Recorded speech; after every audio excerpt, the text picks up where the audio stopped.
off the back of the skills test, only 6 made it through to interview. Skills just weren't hitting where we needed them to be. Is it the culture's become unimportant? What's happening and what's going on there? We'll always look into it and think, well, what's the why behind this? We want to move business owners everywhere from surviving to thriving. This podcast was born out of that. It is very difficult to have a clear, defined culture without knowing why, as a business, you do what you do. We believe it's important for the team to have that opportunity to bond and bits. Is that really a problem to us? The work is still done.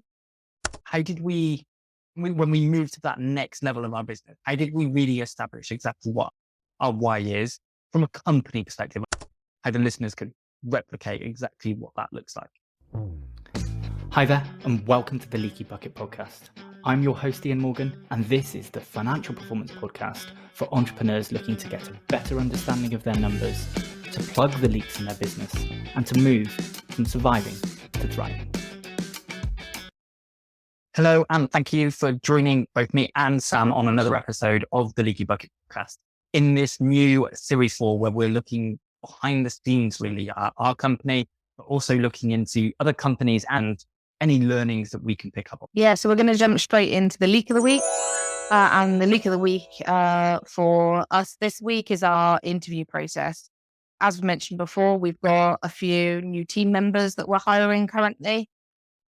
And as part of that process, we had somebody for an onboarding role.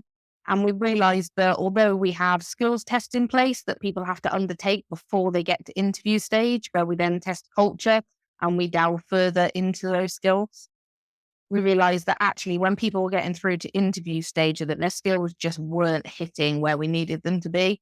And therefore our skills test just wasn't what it should be. And we actually decided to go back out with the role and advertise again and improve that skills test so that it really honed in on exactly what we wanted for this specific role before heading through to that culture and general interview process. Ian, did you have anything you wanted to add or share about that? No, I probably just had a bit of clarifying questions, right? To go, people probably look at that and probably don't get the full picture of quite what our recruitment process is like. So typically, how many applicants do we get for a typical role week? A typical role that goes out would have somewhere 800 plus applicants for it. And then out of that, we would send out a skills test to applicants. And if they don't complete the skills test, well, they don't move any further. If they complete the skills test, we'll then review it off the back of there. So I think we had on this one, I want to say 450, 500 people off the back of the skills test. Only 6 made it through to interview.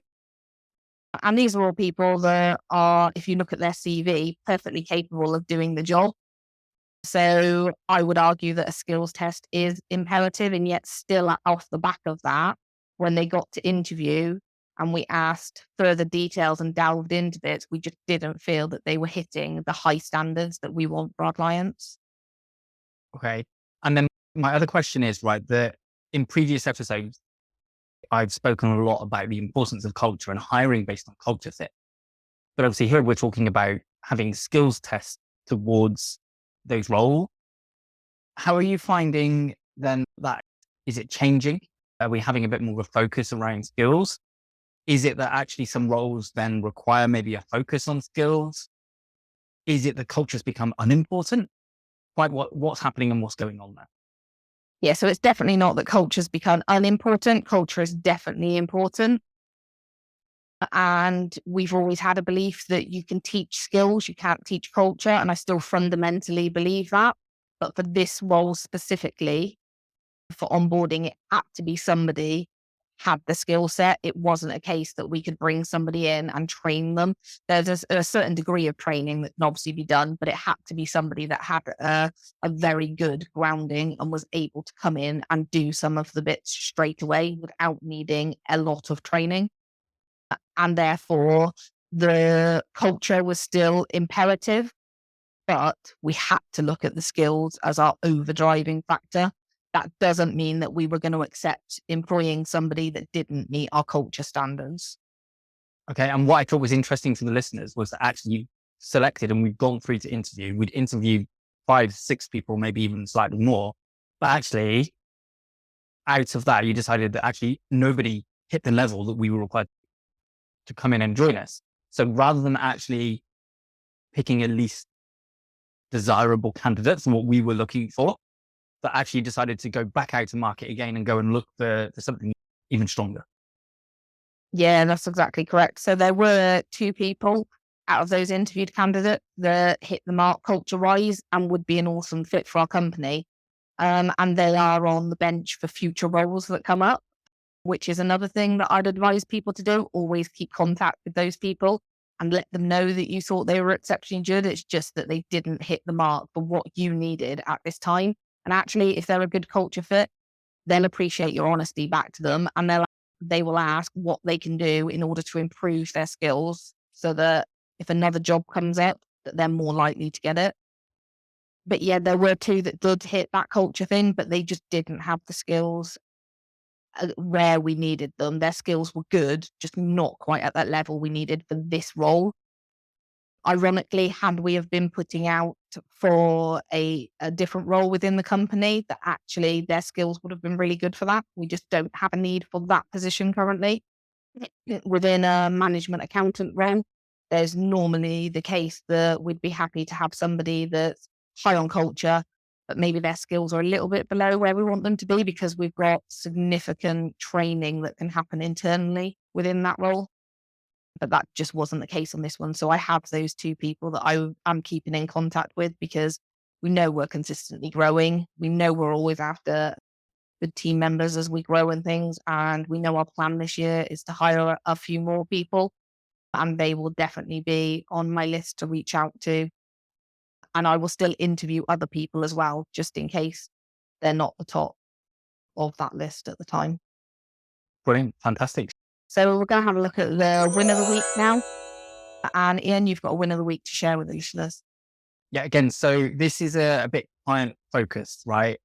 So in order for protection of the client, we won't reveal who that client is and their details. But what was really interesting regarding this particular situation was in an accounts review meeting that we did, through talking the client around their gross profit margins, which is their sales less their cost of sales. What we could see in the latest set of accounts was that those profit margins have been squeezed. So we're talking to the client about that. And I was like, that doesn't make sense. We've been increasing prices and we've increased them more than what the cost is of stuff that we buy in and our staff wages and so on. So actually, they feel like that margin should have been growing. So I was like, okay, the client does understand. They feel that they've got a compelling argument as to why. Let's really explore it.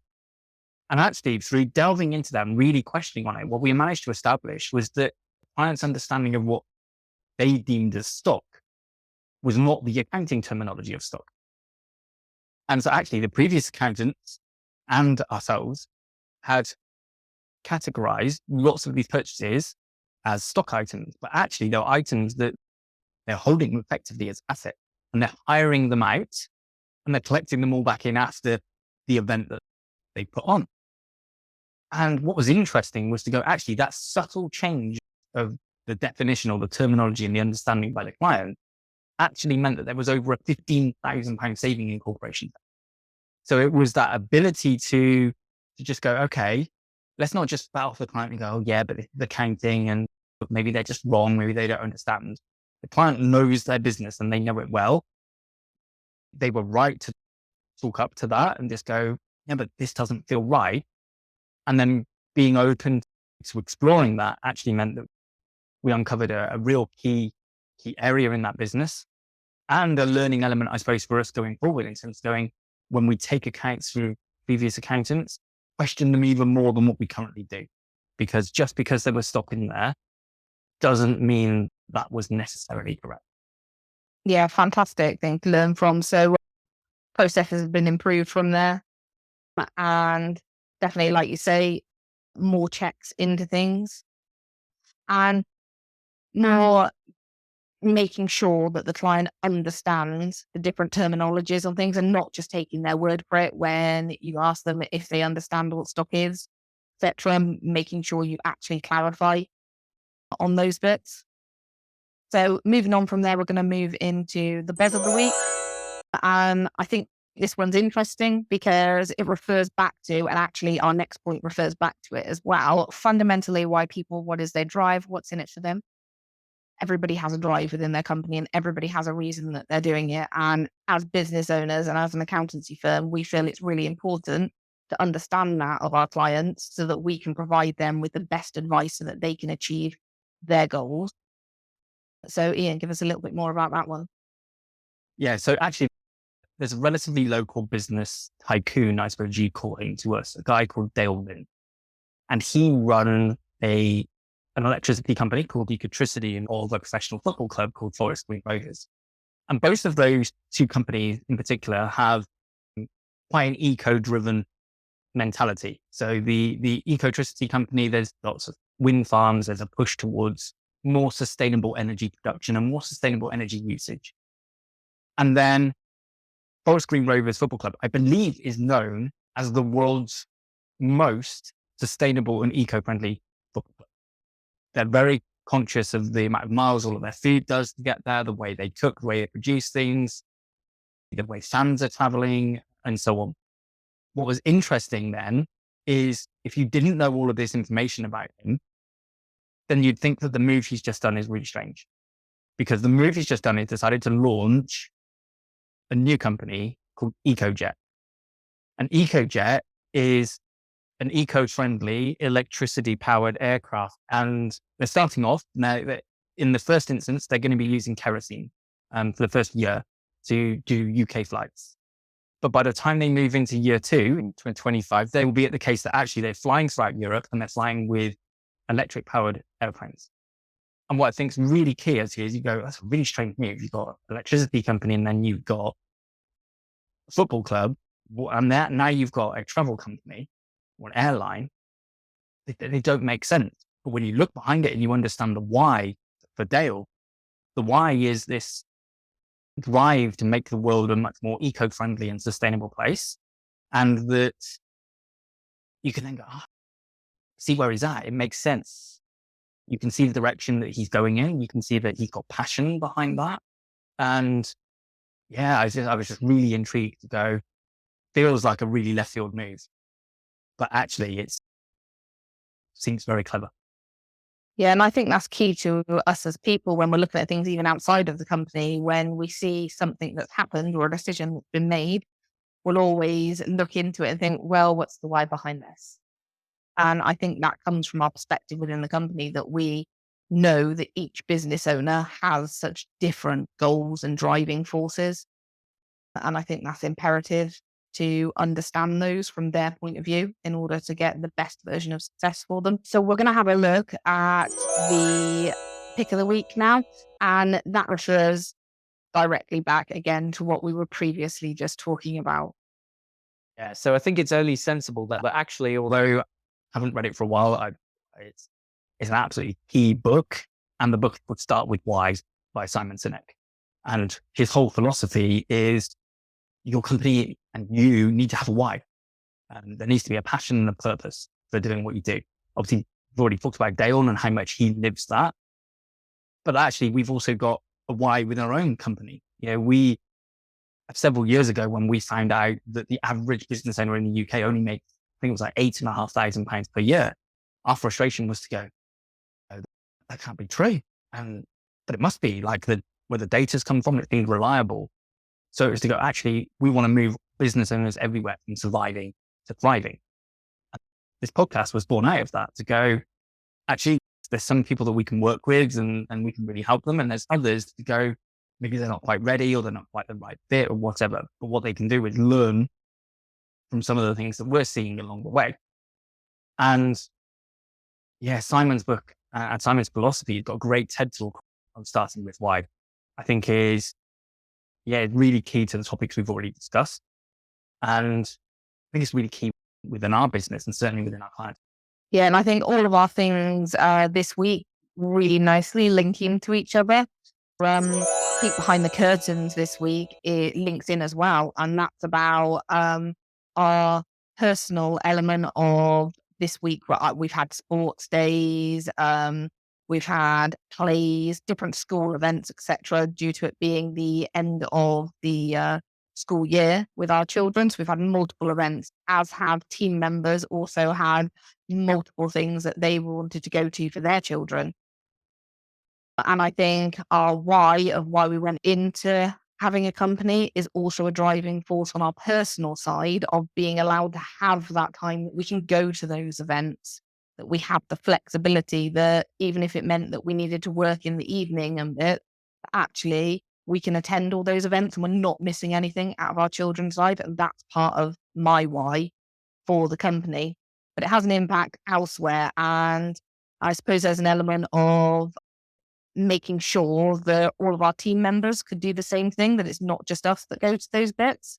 And the structure that we've implemented in the company means that actually that opportunity is there for the team members, that they can all attend those different events. And actually they haven't had to take annual leave and bits like that. They've been able to just move their hours around and make up bits at other times during the week. And I think as we see the company growing and going forward, we'd like to expand on that and make it more accessible for team members in order to go to appointments or things that they wish to attend, and that the working hours can be moved around easily. Yeah, I think the philosophy of having a why even goes back to our first point about the leak of the week and the recruitment element. It is very difficult to have a clear, defined culture without knowing why, as a business, you do what you do. Yeah. But once we knew that actually what we were helping was business owners to be, I was going to say more financially successful, but more successful. Yeah. Because we always argue to go, there's a balance. Yeah. We can probably improve the financial performance of every business owner, but they probably have to put a significant hours in to be able to achieve that. So what we're often finding is to go, what's their effective underlying hourly rate? Yeah. Because how much time are they putting in versus what they're getting out? And that once you've got that defined why, and you build your culture around that, you then know people just show up and you just go, can't necessarily quite define it, but they fit our culture. And it's really hard to explain, but because you're so clear on what your culture is, you just see it and you can just absorb it. You can bring them in, they understand what you're about, and they operate at this level, like probably massively above maybe what they've even operated at before, because suddenly they're just in a culture that sees the world the way they see it, and they're able to thrive. Yeah, definitely. I think we have a very good culture in the company. And I think it does mean that our team members are extremely appreciative of the bits that we have in place. And I think we do go sometimes outside of the norms in order to provide a nice environment. We do copy and catch up Wednesday, which is no work talk. Jump on if you want to, and the team will discuss, depending on who's running it. It'll either be a game that they do or there'll be questions asked or whatever, but it's strictly no work talk, but it is within working hours because we believe it's important for the team to have that opportunity to bond and bits. However, there's a crux to those bits that if the work production wasn't getting done, then some of those nicety things that we have would have to be removed because the work still needs to get completed. I think at the moment we're looking into bringing in flexi time. Effectively, we already do flexi time. So I don't think I've ever had to say no to somebody in terms of them being able to, want to move their times around a bit because there's a sports day on or there's they want to take their dog to the vet or whatever is going on. There's never been a case that we've had to say no because the team always ensure that work meetings are rearranged should they need to be, etc. However, we're looking at bringing it in as being an official thing where actually they don't need to bother me with what times they will / won't be in and stuff, so that flexi is just fully across the board. And I think that's a really nice environment to have. And for me personally, really goes a long way to what our driving force was in the first place, because we've been able to provide this amazing service for clients that provides them with a really good personal lifestyle. as well as company. And now we're able to do that for our employees as well, and without either part suffering. Fantastic. This really insightful and brilliant. Should we move on? Yeah, so it's just our power move of the week. So for you, what's been the power move over this last week? I think the power move probably to take away from this sort of episode, if you like, is that establishing your why, right? If you take Simon Sinek's approach, every company must know what they do. Like if you don't know what you do, you've got a serious problem within your business. And then it's establishing and understanding how you do it. And most businesses do have that. You know what sets you apart and what makes you different in terms of maybe the way in which you do business. But that why and being able to establish that, I think is really key. And so I'm just thinking back, I'm just going, how did when we moved to that next level of our business, how did we really establish exactly what our why is from a company perspective? I know what our whys are from a personal perspective, and we're always clear on that. But from a company perspective, can you recall the process that we went through and how the listeners could replicate exactly what that looks like? Wow, that's quite a difficult one, Ian. You are aware I've got memory issues. So yeah, I think our processes that we went through as such at the time, I mean, obviously this is a number of years ago, so this is pushing the boundaries of my memory. But I think ultimately it goes back to putting those structures in place, and having the processes, etc., and ensuring that the work is followed and that everything has the same structure to it and is neat and tidy and smooth and not causing any problems there, which means clients are secure, which makes us feel secure or certainly makes me feel secure in terms of the business and where it's at. And then from there, it's going, how can I provide our team members with a similar balance as what we have? Now, don't get me wrong, as business owners, there are occasions where, like recently, where we've had to step in and do a lot more hours than any of our team members have ever had to do something. And I think there will always be bits like that where stuff changes, but we do have flexibility on the whole. And I wanted to ensure that could be moved across to our team as well, and that they received a nice work-life balance. And if that means that, you know, they want to go and have their nails done because there's a 10 a.m. appointment on Thursday, but actually they're going to be gone for an hour having them done and there's half an hour traveling and then they work an hour and a half in the evening, is that really a problem to us? The work is still done. From my perspective, there is no issue as long as communication's there and the work is completed and stuff, that you shouldn't be able to provide a nice working environment for your team, and flexibility on it. And that's exactly what we have. And I wanted the team to have that too. Yeah, it's really good. I'd forgotten about it. I don't think necessarily forgotten. Maybe it's not just front of mind in that element to go, actually, there's a real big power move from having a why. Yeah. Why starts with going, we want to make this change and this is what we want to achieve for the world, or at least make an impact in achieving for the world. But actually it already goes wider than just us. Yeah. Our thing was that, can we move business owners everywhere from surviving to thriving, including ourselves? But actually it's gone then beyond that. And we've had to start to move our team in the same direction as well. They're getting the benefit of that.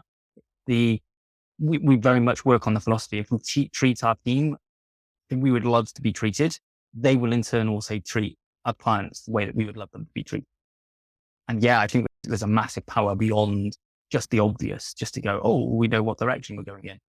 No, we really understand. And we really built something that's very unique and different based off the back of it. Yeah, and I think it's important to note as well that we have metrics in place. So we know if people are achieving the bits they need to in order that we know that clients are getting the very best service. So we have core values in place. We know our team aligned to them and we have our metrics in place. There's no reason why that flexibility can't be there.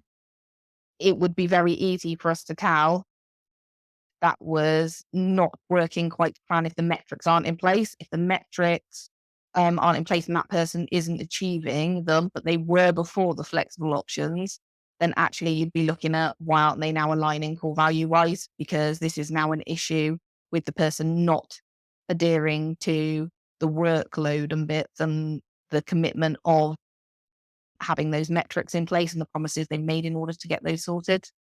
So you'd be looking at a different type of conversation. And I think with the team we got in place and how strong we are on those core values, we don't have those particular issues that occur. Brilliant. Fantastic little roundup then for the power move. And it's been great having you on again. Obviously, we've gone through some key areas. We've gone through some areas of recruitment and culture. We've gone through multiple different areas of understanding your why through Dale Vince and his various different companies, through to then how that affected on our company and also the effects on our personal lives as well. So it's been, in my view, another fantastic episode. And thank you very much. Yeah, thank you. And technically that is me done soon as you sold it to me as a couple of episodes in the first place. We'll see. Thanks so much for listening to this episode of the Leaky Bucket podcast. I'd love it if you could help spread the message by clicking subscribe and leaving a review. Also, please do reach out to me on LinkedIn and let me know your thoughts on this episode. You can also find more info and links in the show notes below. See you next time.